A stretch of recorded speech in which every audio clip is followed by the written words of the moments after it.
एक नवयुवक था, छोटे से कस्बे का, अच्छे खाते पीते घर का, लेकिन सीधा सादा और सरल सा, बहुत ही मिलनसार। एक दिन उसकी मुलाकात अपने ही उम्र के एक नवयुवक से हुई।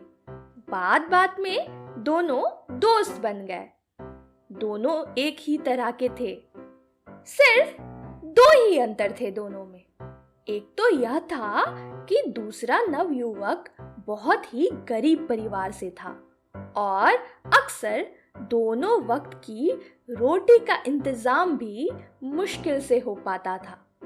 दूसरा अंतर यह था कि दूसरा जन्म से ही नेत्रहीन था। उसने कभी रोशनी देखी ही नहीं थी।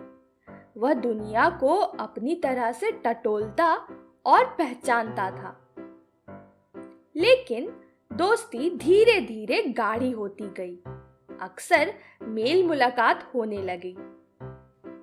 एक दिन नवयुवक ने अपने नेत्रहीन मित्र को अपने घर खाने का न्योता दिया।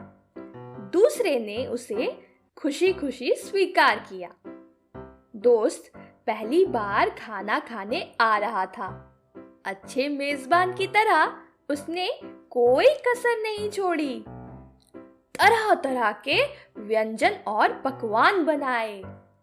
दोनों ने मिलकर खाना खाया। नेत्रहीन दोस्त को बहुत आनंद आ रहा था।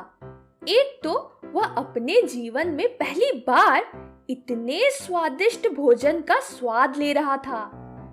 दूसरा, कई ऐसी चीजें थी जो उसने अपने जीवन में इससे पहले कभी नहीं खाई थी। इसमें खीर भी शामिल थी। खीर खाते खाते उसने पूछा, मित्र, यह कौन सा व्यंजन है? बड़ा स्वादिष्ट लगता है। मित्र खुश हुआ। उसने उत्साह से बताया कि यह खीर है। सवाल हुआ, तो यह खीर कैसा दिखता है?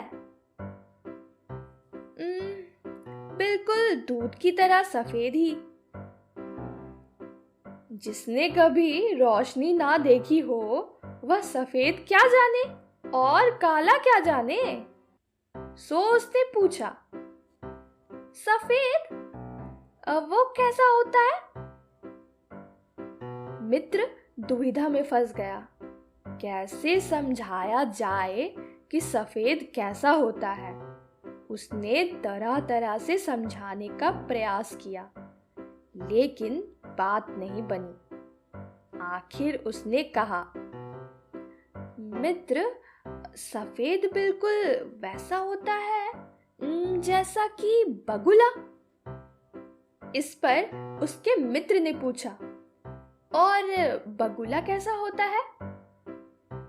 यह एक और मुसीबत थी कि अब बगुला कैसा होता है या किस तरह समझाया जाए। कई तरह की कोशिशों के बाद उसे तरकीब सूझी। उसने अपने हाथ आगे किए और उंगलियों को जोड़कर चोंच जैसा आकार बनाया और कलाई से हाथ को मोड़ लिया।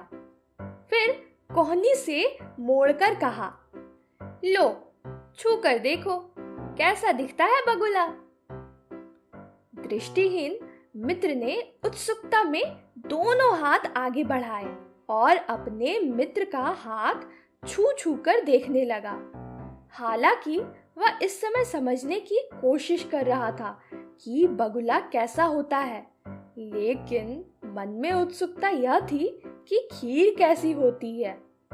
जब हाथ अच्छी तरह टटोल लिया तो उसने थोड़ा चकित होते हुए कहा, अरे बाबा, ये खीर तो बड़ी टेढ़ी चीज होती है। फिर वह खीर का आनंद लेने लगा, लेकिन तब तक खीर टेढ़ी हो चुकी थी। यानी किसी भी मुश्किल काम के लिए मुहावरा बन चुका था, टेढ़ी खीर।